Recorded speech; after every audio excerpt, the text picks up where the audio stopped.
Welcome to the Marketing Mastermind, a podcast designed to elevate your entrepreneurial mindset and help you take your business to the next level through digital marketing. Join your host, agency owner Hilary Russell, as she interviews experts from around the world, dives into business success secrets, and gives tactical mindset training to help you elevate all areas of your life and business. Ready? Let's dive into another Marketing Mastermind episode. Hey, welcome to another episode, everyone. I am super excited as always because again, this week I have a phenomenal guest. His name is Zack Partridge, and I know that you guys are going to love him because, I mean, if you're listening to this show and you've tuned in, whether this is the first time listening or, the 10th time that you're listening, most likely you're an entrepreneur, right? And so you guys are going to love Zack because his story, I mean, man, Zack, were you just born starting businesses? I mean, we'll just dive in. No, it happened by accident. It really did. I've always, ever since I've been married, I've always worked multiple jobs because I've always had my main income and my main job. And then I was always trying to find something to get into, right? But really becoming an entrepreneur happened by complete accident. I am a dog lover. I've always had. Right now we have 2 dogs. Me and my wife have 2 dogs, but usually we've had 3 to 4 for most of my 13-year marriage. And our very first dog when we got married was he was a little wiener dog. Nice. And he could get out under the fence whenever he wanted because he was just so small. And so I was looking up electronic dog fences so to keep him in the yard. And I found that there just wasn't a lot of great options. And then there was a company that I could buy a franchise. And I started looking into it and I was like, this is really cool. I love dogs. I'd love to work with dogs. And I bought a franchise doing electronic dog fences when I was 22 years old. That's crazy. So, okay. So we just dove right in. So everyone, if you didn't catch it, this is Zack Partridge. Yeah. I mean, you've owned multiple businesses and we'll talk through and go through, some of those and some of the more successful that you are still running as of today. But Zack, how funny, because I mean, just jumping in and saying, hey, this is something I need right now. And look, there's franchises available. Yeah. The level of, or maybe lack of risk tolerance, right? With that, talk about that a little bit and how did that come, how did that happen? Especially sounds like you were newly married, freshly married. How did that go with the conversation with your wife of, hey, I'm going to start a new franchise here? my wife, who's also named with Hilary, her name's also Hilary with 1 L. So there you go. She, she's always been very supportive. Especially when I have a plan, right? So It was, at first there was a need, right? I could see a need in the market, especially in where I live in the Davis County area. The other competition, if you will, then they were one was based out of Heber and then more down south, like Utah County. And so it's there wasn't anything up here. And then, again, it was just I had a job at the time that was pretty flexible. And so it's I don't know. I just kind of did it on a whim. I've always been very willing to bet on myself and very willing to take risks, calculated, but risks. I don't think there's anything wrong with being a risk taker as long as the risk isn't detrimental to a point, right? And that can be a slippery slope, but and it just turned out to be, I mean, I learned quickly that it wasn't a total love and passion of mine, but it's what got me into entrepreneurship. I learned a lot about myself. And I think one thing that entrepreneurs need to accept is it's okay to, if you get into something and head down a road and realize that you don't love and enjoy it, it's okay to pivot or whatever. It was that electronic dog fence business. It was profitable. It was going, it was growing. It was doing what I wanted it to do. But I did realize too, I didn't love it. It turned into a lot more of like landscaping and manual labor than working with dogs. And I felt very alone in it. I felt like I was always doing by myself and always having to ask other people for help, but I could never really get anybody to do it with me. Um, so it just, I learned quickly that this wasn't something I wanted to do long term. And it's not always about the money. It's about doing something you enjoy too. Absolutely. Yeah, absolutely. So, okay. So one thing that if you don't mind clarifying a little bit here. So you said a couple of times, it's all about taking calculated risks and there's nothing wrong with it. How do you differentiate, especially when you're first getting started? How do you calculate that? I mean, how do you say like, okay, this is worth taking a risk on versus something that isn't? Well, I mean, it depends on what you value in life, right?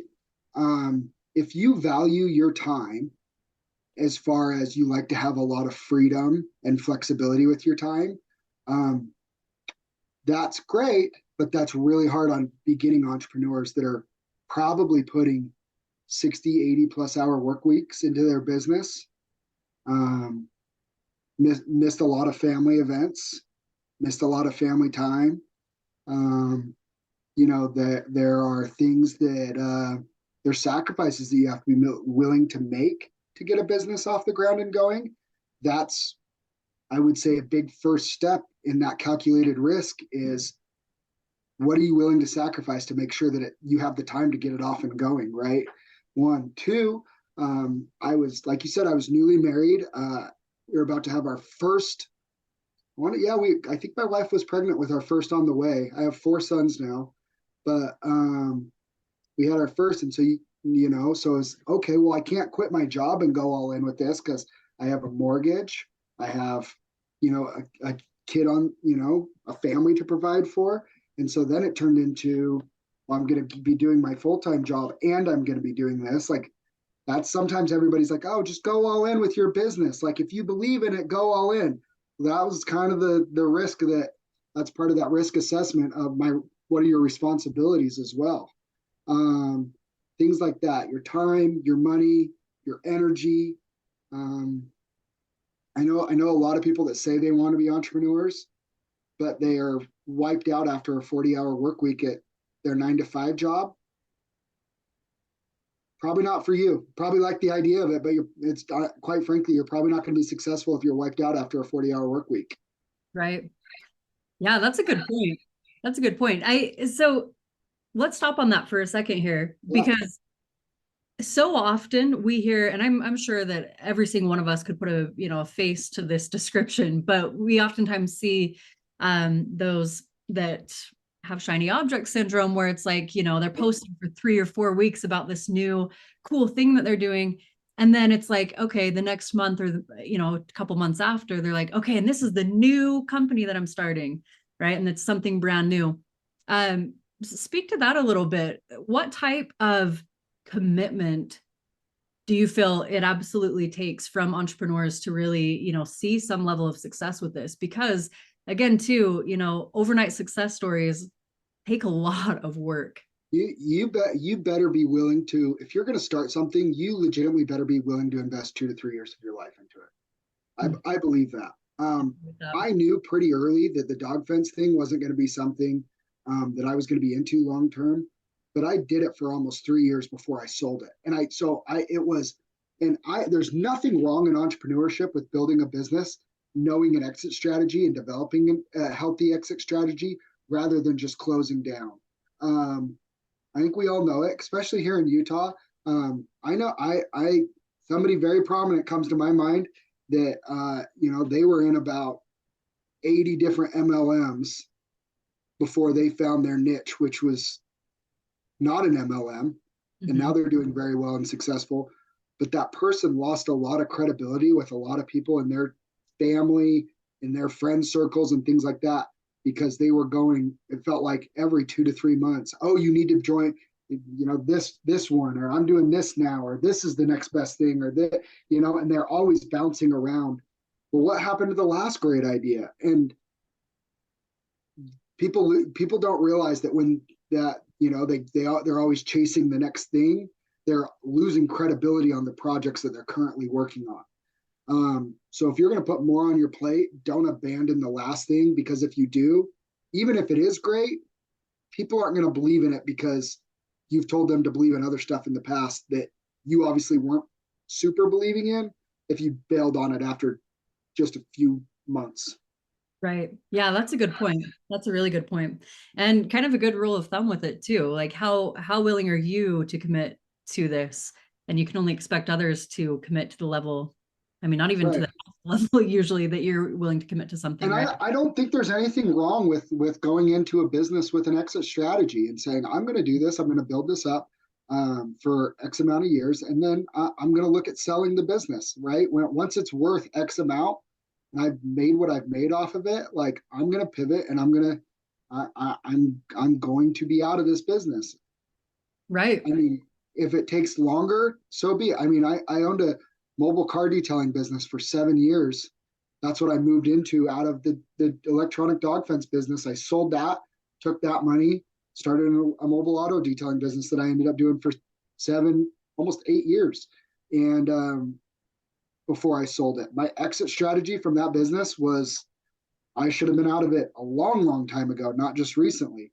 But it's serves a purpose, right? But again, I did it for a long time. Right. Yeah. Well, and that's a really good point too. And just to reiterate on that, there is absolutely nothing wrong with starting a business, knowing that you're planning an exit, Sure. right? I mean, there are many very successful entrepreneurs who that is their strategy, is to come in and create a business because that's what they're really good at, is creating a very, scalable and forecastable business. So yeah, that's brilliant. So you were newly married, had your electric, dog fence company, transitioned out of that into mobile detailing. Talk about that part of your journey. So the first lesson that I learned, like I said, the electronic dog fence business, it was, I didn't like doing it alone. Right. I tried to get one of my best friends at the time. He lived up in Idaho, and he was moving down to the Layton area. And I was like, you should, like, I'll work you out a sweet deal, be a partner in my dog fence business, and we'll grow it together. We'll do it together. One of the first lessons I learned early on is I want to work with friends. I know some people, you have to be picky about that, and you have to understand people, and you have to understand the dynamic that can put on a relationship. But I decided I want to do something that I love and work with people that I love to work with, and not feel like I'm going. And my other job that I was still in, I loved my boss and I loved a couple of my coworkers, but I also couldn't stand one in particular as well. And so that was like one of my things. I'm like, I just want to work in something where I really enjoy who I'm working with. Mm-hmm. And so I tried to get him to buy in or figure out some sort of equitable deal to be a business partner in that. And he eventually just convinced me. He's like, sell this. You don't even really like doing it. And I didn't. It's true. And he goes, let's start a mobile auto detailing business. Like there's money in car detailing. And again, so I was like, okay, the one thing I wish I could go back and change on that is I was still jumping from an industry that I didn't love to another industry that I knew I wasn't going to love. But at least I was doing it with somebody this time that I wanted to work with. That's how, so I actually sold my business. I found the right partner to keep that business thriving, keep my commitments. When I told my customers I'd always be there to take care of them and make sure they're taken care of, I sold it to somebody that I felt really good about would take care of the customer base. He was a dog trainer himself, and so he was doing it as an add-on business. So I felt like it would thrive and grow, set it up in a position to continue to succeed. Mm-hmm. And then we moved on to the car detailing business. Okay, so that opens up some questions for me around something that I feel a lot of business owners in general struggle with quite a bit. And even, myself, absolutely.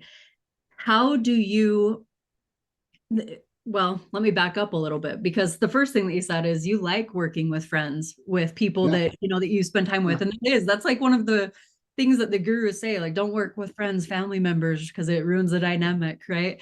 But I love that that's something that you are actually leaning into, because you have a relationship there already that you can kind of build from.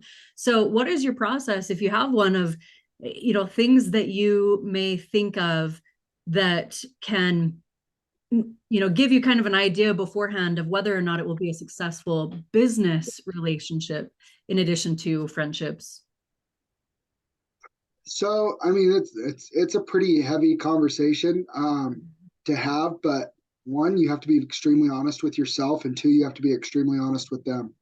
Um, I've owned a business now and done businesses with best friends. The person I started my car detailing business with, he was he was my best friend. We don't talk anymore, really. Hmm. The way that partnership broke up, it forever it broke a trust that I had in him, that it, it's our friendship soured because of it, and that's a bummer. But at the same time, I went right into a business partnership with our then manager, who bought out my other business partner. We became business partners, and then it grew into a friendship, and now we do everything together. Hmm. Every and the reason why it works, and this is and I think this is the key, is we both aren't afraid to give constructive criticism to each other, and we both have enough respect for each other that we listen when it's given. I think I think it I know I have a very type A personality. Um, my own dad has offered to invest into business and be business partners, and I've said no, thank you, because he has a type A personality too, and I think it would affect our relationship. There's personality. You have to understand personality types. You have to understand your own personality. You have to understand their personality. I'm not saying work with your best friend all the time, or work with your spouse, or work with family members all the time. Hmm. I'm saying you have to understand that the working dynamics in your friendship. I can we can have disagreements and even heated conversations, and know that our friendship still remains intact, where I think too many people, it ends friendships because of it. Right. Yeah, that's a good point. Yeah, that is a good point. And I've had experiences of that myself, so I can vouch for that. Yeah, I mean it's hard, but at the end of the day, you have to check your ego. Right. Type A personality, whatever, whatnot. If you think you have all the answers and aren't teachable and aren't willing to be a part of a team, then probably just run a business on your own and just have employees, and do it that way. I have a type, but I feel like I'm pretty good at. I played sports my whole life. I understand what it is to work with the team. I understand that I, as much as, even though I see something and I'm pretty sure I'm right, sometimes sometimes I'm not, and other people have valid points, see things in a different light. Sometimes you just have to put your trust in them a little bit, and I think that just strengthens team building. I've felt certain ways about a business, that I felt like something was the wrong decision. They felt like it was the right one. Again, assess the risk. What's the damage if you're wrong versus they're wrong? Go with, every once in a while, concede to your business partner and say, yeah, let's try it, and fully support them in it. Not a I told you this was going to fail moment. No, like, try and help them make it work. Like, there could be really, I think there can be really, really big advantages to working with friends, because you have that trust in that relationship in them. You just have to be able to check your ego a little bit. Yeah, yeah, that's cool. That's cool to hear. I'm curious what your thoughts are. I honestly, I'm so bad with remembering the names of where these quotes or things come from. There's a book that talks about how with successful businesses that there should be ideally three different types of people: entrepreneur, or someone who is vision oriented, who can look at the big picture; someone who is more managerial or operational, who can take teams, lead teams, bring people together and get projects, working and happening. And then the third type is more task-oriented individuals who can help just, implement and make things happen down the list. Absolutely. Do you agree with that? What are your thoughts, in building companies? I think you've made it clear where you kind of fall in, but how does that come together with the companies that you've built? And do you feel like that's pretty aligned? I mean, absolutely. I got to give a lot of credit to my business partner on that. Is he's like one of his strengths is really developing and creating systems. We did it with our mobile detailing company. We've taken the same principles that grew us into. I feel pretty comfortable saying was the biggest mobile detailing company in Davis County. I mean, we have contracts. We had contracts with Lagoon, Pacific Union Railroad, a lot of contracts and a lot of, residential stuff. We developed systems and then put people in place and let it go.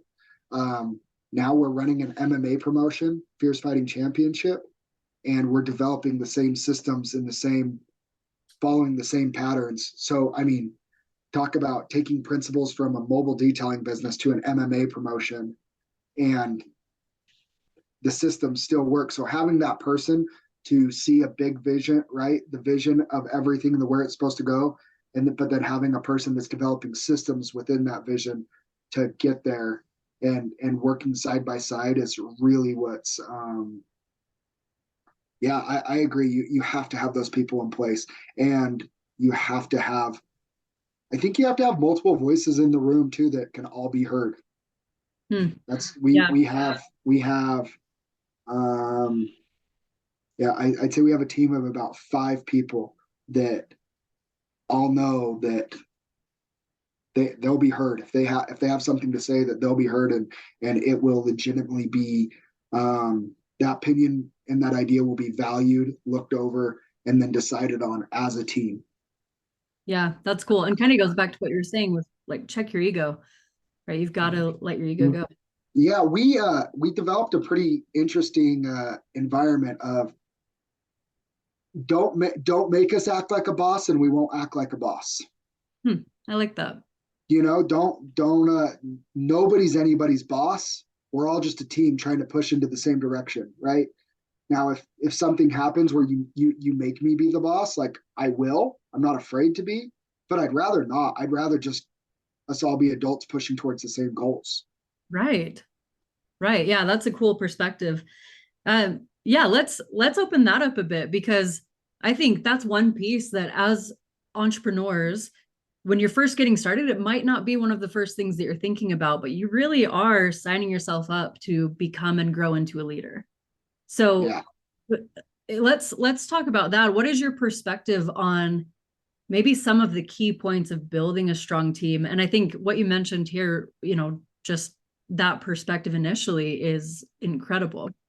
Well, again, it's everybody needs to understand what their role is, right? If we have a goal and we have a team to achieve that goal, everybody needs to understand what their role is on that team. When my now business partner, when he bought into the car detailing company, and we became owners in that, he didn't really need me for anything other than to be the boss. I think he was 20 or 21 years old at the time when he fell into that role, and we'd hire these guys, these kids to be our detailers. He was really good at everything except being the boss, because he was their friend. Yeah. I wasn't much older, but I was older enough to I had no problem having hard conversations with him, because he was my friend, but the employees really weren't, because he'd hired them all, right? And I felt like they took advantage of that relationship a lot. And every once in a while he'd have to step back and be like, I don't know what to do, like, and then he'd tell me to go take care of it. And that was kind of the dynamic a little bit. But everybody has to understand their role. And just because if they aren't a perfect fit for that role at the beginning, doesn't mean they can't grow into it as well, because I would say now he's a great boss, and he's great at doing those things. Just took him some time to grow into it. And now he, with Fierce, like what our main project is now that we work on a lot, he has teams under him that I don't even really deal with. He's great at it. So that's cool. Yeah, I really like the concept, and I relate with it, even that in entrepreneurship, personal development, leadership, like anything that we are evolving or continuing to progress with, it's almost like it's that chain link, right? That you have to work. You've got to put in the time. You've got to put in the repetition of just so much time working through the different links of the chain, and leveling up each along each piece.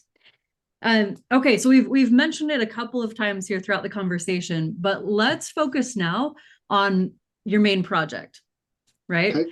On Fierce. So talk to us about that. What is this?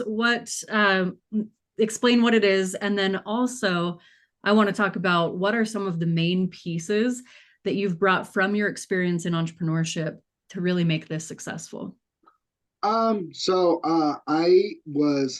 back up to about 6 years ago next month, I was about 270 pounds and just wanted to get into something to be healthy again and active. I played football, baseball, basketball in high school, couple knee surgeries, got super overweight, and just wanted to find something to get into again. So I found a local MMA gym in Layton, and I started doing kickboxing and jiu-jitsu to just try and lose weight. And my coach said, "Hey, you're decently athletic. Would you like to do a fight?" And I was like, "Yeah, like let's do a fight. That sounds like a really fun bucket list thing to do."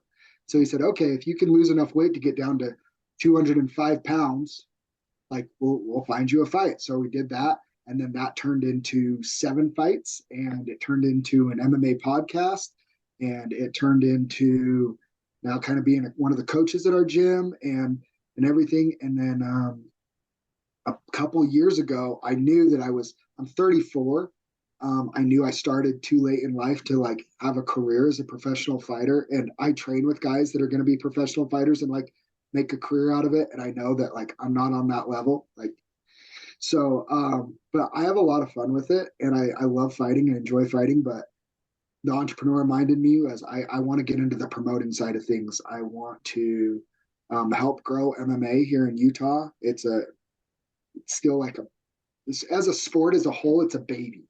Mm-hmm. And it was like, I'm like, I finally see an opportunity to be an entrepreneur in something that I just truly love and could just work every day and not feel like I'm going to work because I'm just doing something that I love.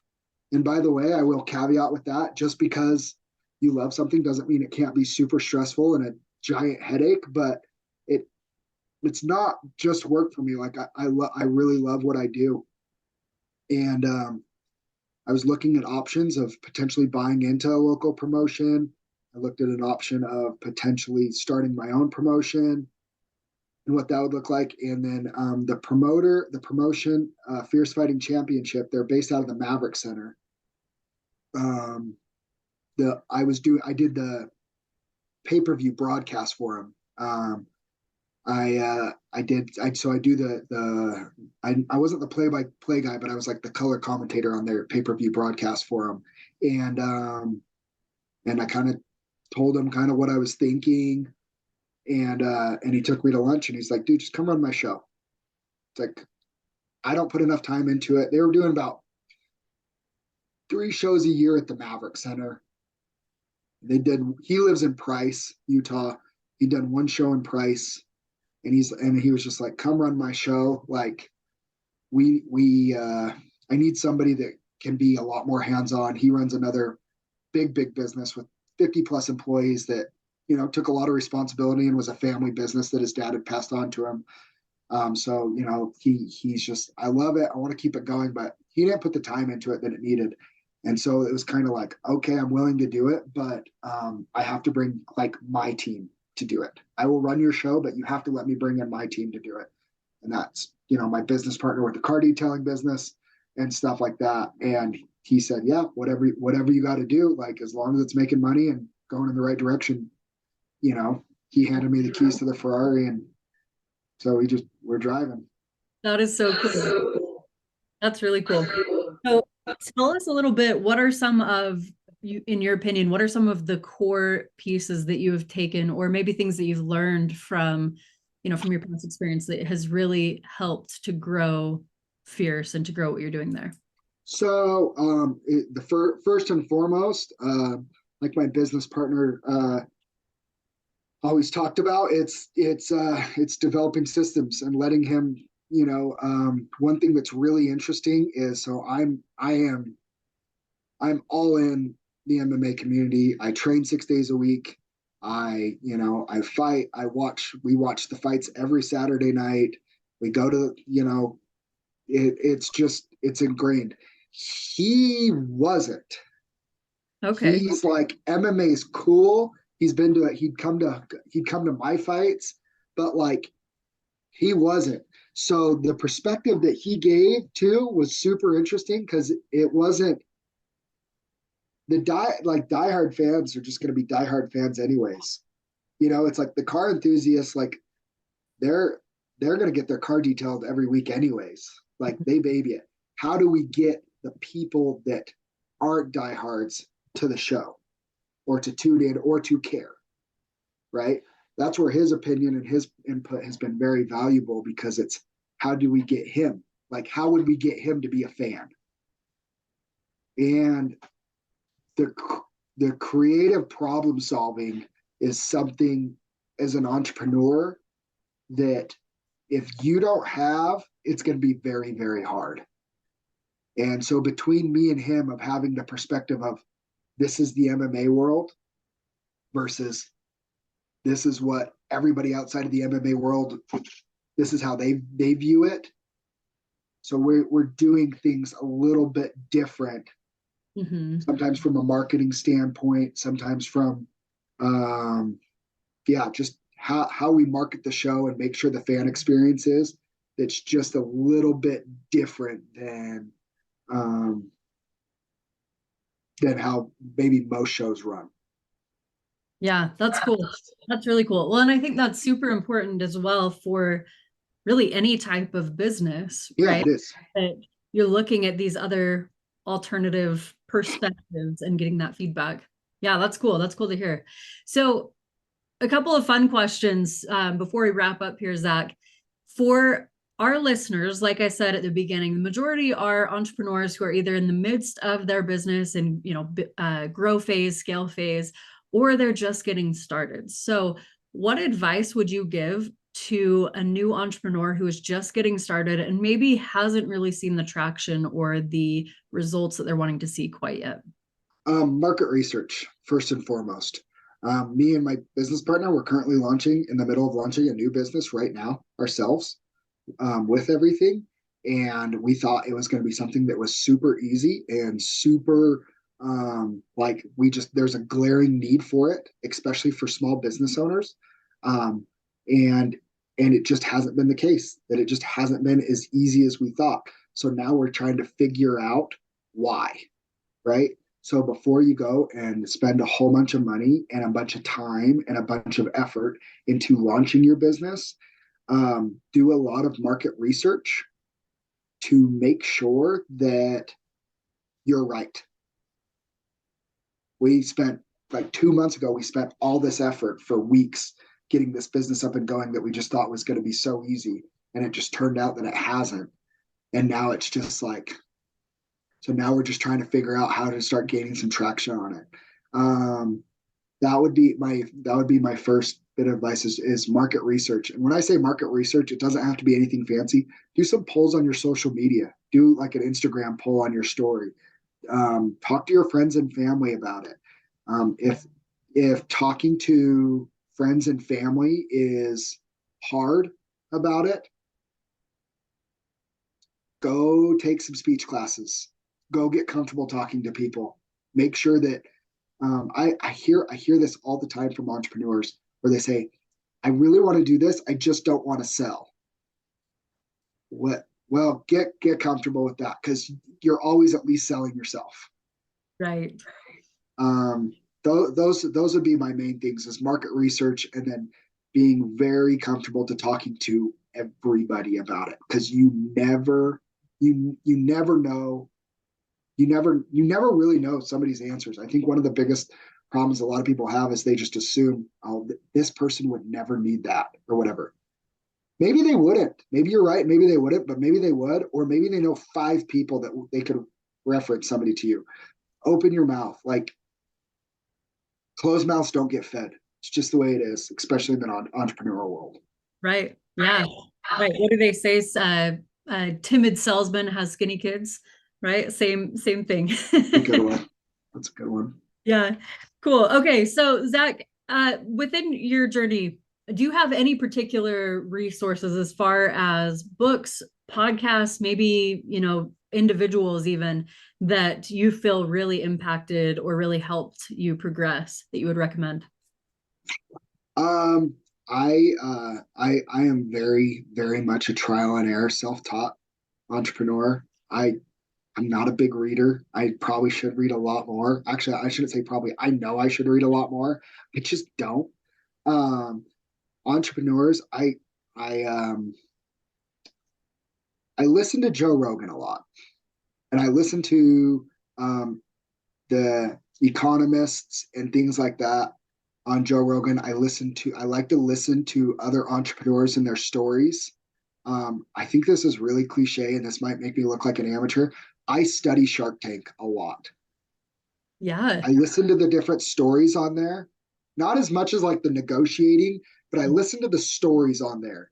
And if you go back and watch like even the some of the first ones to now, you can learn so much valuable advice given by the sharks that they give to people, that if you follow a lot of those things, like one of the very first things I realized was watching Shark Tank was I heard a shark say, you don't know your numbers. Like, if you don't know your numbers, you're never going to be good. I own an insurance brokerage. I do home, auto, and life insurance. That's like my bread and butter. And I realized, I was like, I didn't know my numbers. I didn't know how much it cost me advertising wise, or how many hours it took. I didn't know my numbers. There was a point where I didn't know how many quotes I had to run to get a new client and all that stuff. And once I started learning my numbers, then it's a lot easier to start setting goals, because you know your numbers, like little advice like that. So, I mean, really, when you talk about where do I get stuff from, podcasts, like just listening to any entrepreneurial podcast, just hearing ideas, but listen to successful people that have done it. Yeah. Okay. That's really cool that you're saying that, because I feel like there's a consistency with individuals who are, quote, successful, right? There's a consistency with almost this passion to learn about other success stories and pick up pieces and really try to learn just by, what you can see and what you can pick up and consume. And there's so much free content. I haven't asked you about this. I hope this doesn't offend anybody. I know that there are people that spend like thousands of dollars to go to like these entrepreneurial seminars. Mm-hmm. And quite frankly, like I don't, there's so much free information out there from very good sources. I know a guy here in Utah that does those, that his own family doesn't like to do stuff with them. You know what I mean? And he's sitting there like taking like thousands of dollars to do these entrepreneurial seminars, and his own family doesn't do business with him. So it's like, do I really want to learn from that guy? Right. When, like you said, like there's so much free content that you can go get resources. Go YouTube, like go YouTube all that stuff. Mm-hmm. Like, just put in the time and the effort, and go learn those lessons from people that you look up to, that you go, oh, I think like I could follow that person. Like, go follow their stuff. Mm-hmm. Yeah. Yeah. Well, and I think that you mentioned that a little bit, beforehand too, that it's almost like you got to be scrappy, right? As far as like being resourceful in terms of, hey, I don't know what the solution is to this problem that I'm facing. How can I figure it out? Well, world that we live in today, get on YouTube, get on Google, get, on social media. Me and my business partner, we had this conversation yesterday. Things aren't always like roses and whatever. Mm-hmm. Things get really hard. But our motto literally is, we'll figure it out. That's cool. Like, and we always have. And even sometimes, like, as an entrepreneur, I'm sure you felt it. I will wake up some mornings and it is so heavy because you're just like, oh no, what am I going to do? The first step is just get out of bed and just start doing something and just go figure it out and just work. You'll never get past it by sitting and thinking or just sitting and just like, and dreading, like, figure it out, ask for help. There's tons of free resources. There's tons of people out there willing to help. I mean, goodness, I got connected with you through Connect Utah. There's like 30,000 people in there that if you make a post asking for help, I'm sure there's 50 to 100 qualified people that would be willing to give you a little bit of time to help. And I think that as entrepreneurs and people that have been doing it for a while, we've asked for help and received it. Like, it's our responsibility in turn to give a little bit of our time to help others chasing, their dreams and where they'd like and achieve their goals. Yeah, that's so true. That's so true. The last thing I'll say on this before we wrap up is I think that that's actually an attribute that you see across the board with individuals who have a lot of experience in business running and things like that. We want to share our information or our knowledge or, help someone even a little bit in their journey to, to elevate themselves or their business. It's just a matter of asking. Absolutely. Cool. Well, Zack, please tell us where we can find you, connect with you, if someone has any questions or they're interested in the businesses that you're running. Yeah. Ridge 79. My last name is Partridge. So the last part of my name, RIDGE 79 on Instagram. And then, just on Facebook, it's just my name, Zack Partridge. I'm not, I'm pretty easy to find. Nobody special, just somebody that works way too much, but I really do. I love building and I love working with people. So always happy if anybody wants to reach out. I'm always happy to give a little bit of my time to answer any questions that I can. Very cool. Well, thank you so much, Zack, for taking the time to be on the show today. Thank you. Thank you for joining us for another episode of the Marketing Mastermind Podcast. If you enjoyed this episode, please like, follow, rate our show, and share with your friends on social media. You can also join our community by visiting us online at marketingmastermindpodcast.com. Thanks for joining us, and we'll catch you on the next episode.